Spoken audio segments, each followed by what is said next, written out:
My name is Zachariah Julian, Hickory Apache. And this is my final day here on Ashawaug Farm.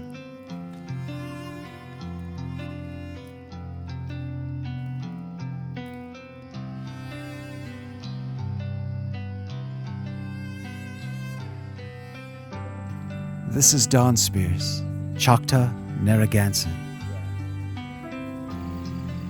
And this is Cassius Spears, Narragansett.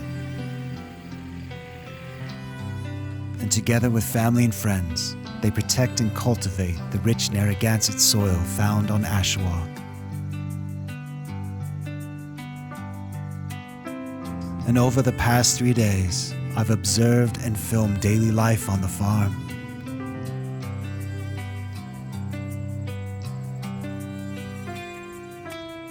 The love Don and Cassius have for the community, family, and tradition has truly inspired me.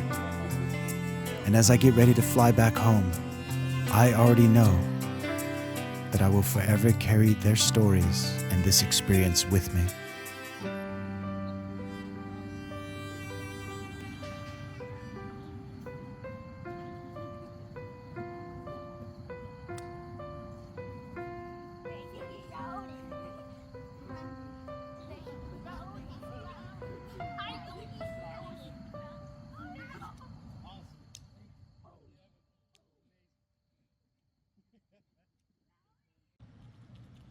It's been a busy day here on the farm.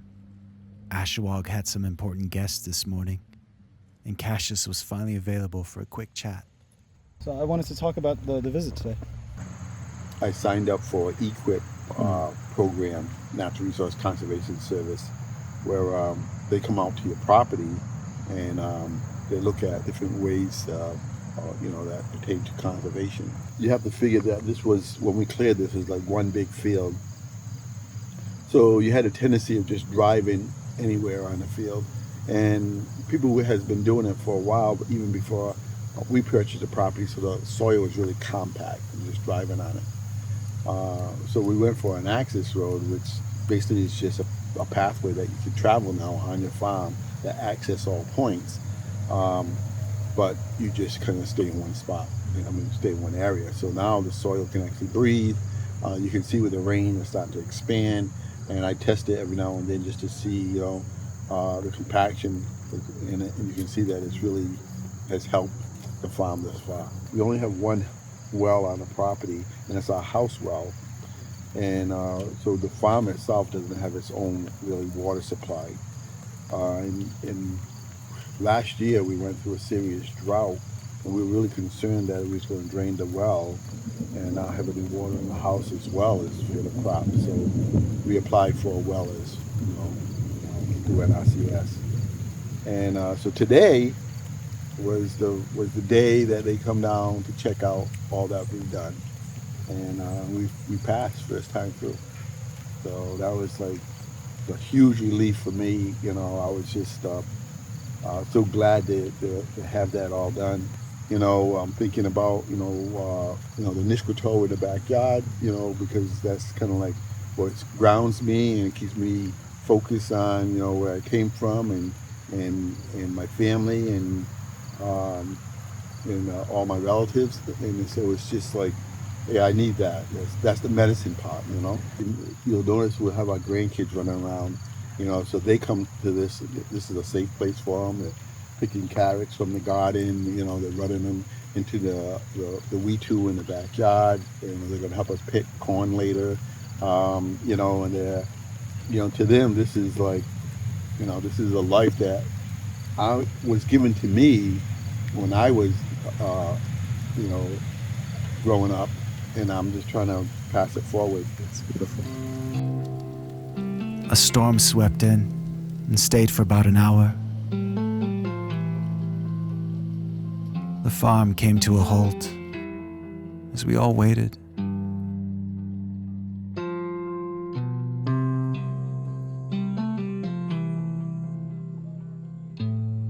I caught up with Don and Cassius as they discussed this morning's visit. And I watched and listened as they planned what comes next.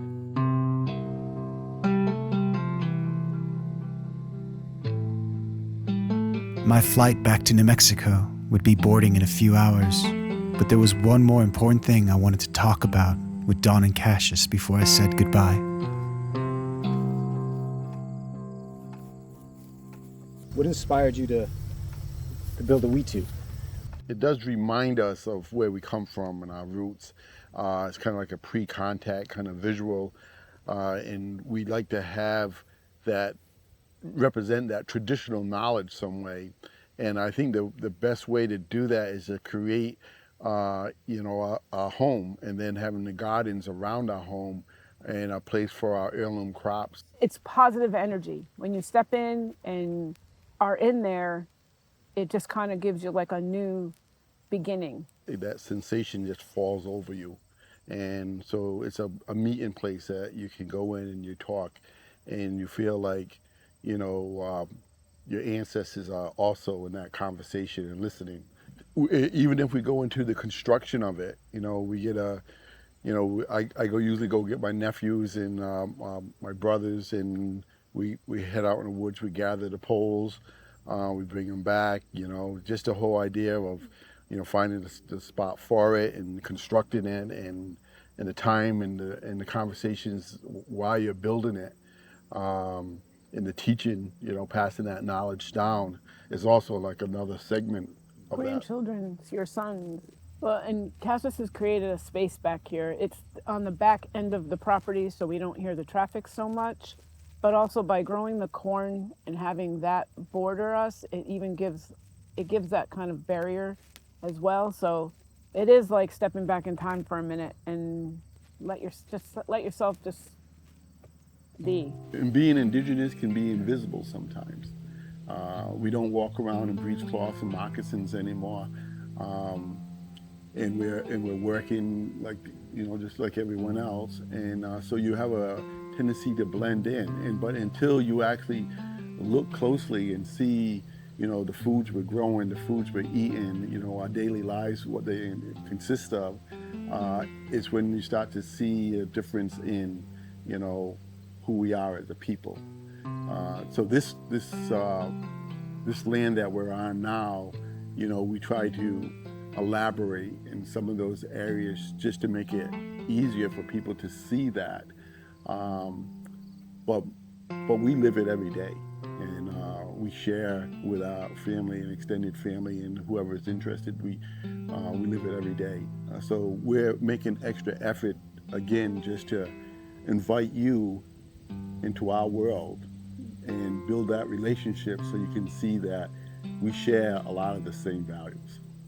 I don't know how to get so that I want everyone in the world to understand, to see and appreciate the little things and to pay attention to their surroundings, because there's messages there, and be open to receive them.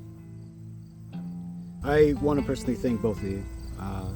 You invited me into your life to document your life without hesitation.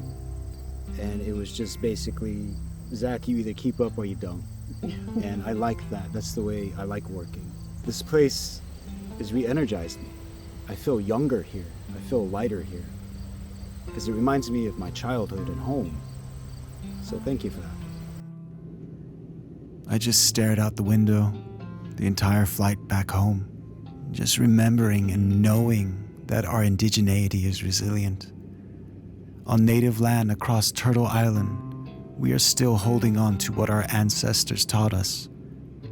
And there is joy and celebration in knowing that our stories and people will continue on.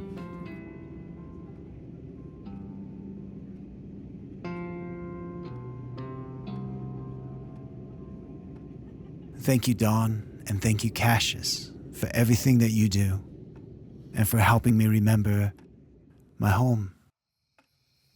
Thank you so much for watching. To learn more about Ashawaug, go to ashawaugproject.com. And to learn more about We Are the Seeds, go to wearetheseeds.org. Thank you.